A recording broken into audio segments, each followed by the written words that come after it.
Hello aking mga kakitchenatics. So ito na naman, magluluto na naman tayo ng ating kofta. Ayan, kofta ang tawag nila. Ito yung minced meat, giniling na karne. Tapos syempre, ayan, nilagyan natin ng ating mga ingredients. Ayan, kompleto, mayroong black pepper, 1 teaspoon ng black pepper. Tapos yung 7 spices, 1 teaspoon. Tapos, nilagyan natin ng asin. Tapos, yun ang ating onions. Ayan.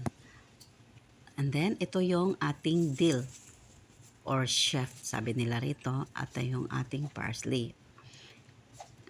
Tapos, ito yung ating dahon ng sibuyas. O, diba? Tapos, halu-haluin natin. Yan. Alam niyo, nilagyan ko ng ano yan. Nilagyan ko ng isang itlog. Kasi syempre para may binder siya. Hindi ko na pinakita kasi ayaw nila. Pero paano magbubuo yan kung hindi natin lalagyan? Ayaw din nila ng may harina or something. Basta buong karne lang siya.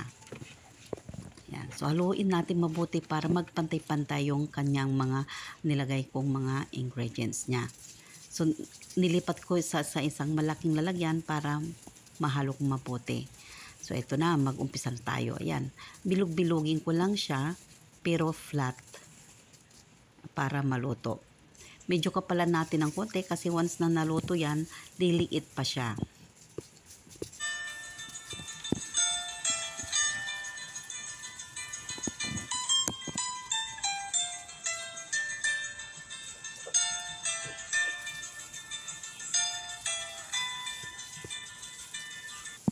Kofta ang tawag nila rito.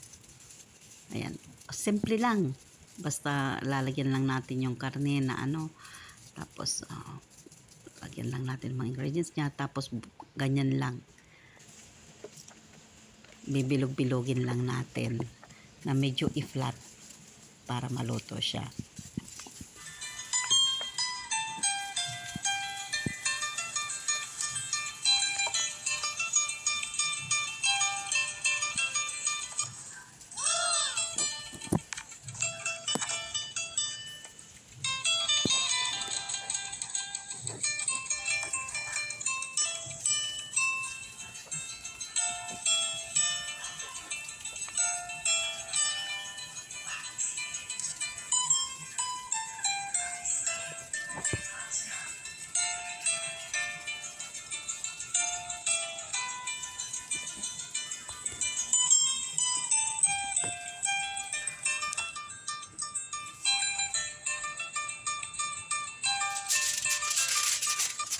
Tapos ngayon, ito na. Dahil tapos na, lalagyan naman natin ngayon ng kakabaran natin ng gaster or aluminum foil.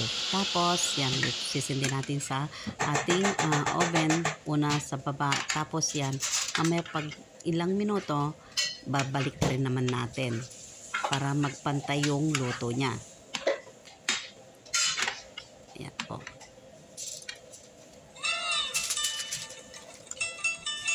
Tapos ibalik natin sa oven na naman, tatakpan naman natin para maluto siya.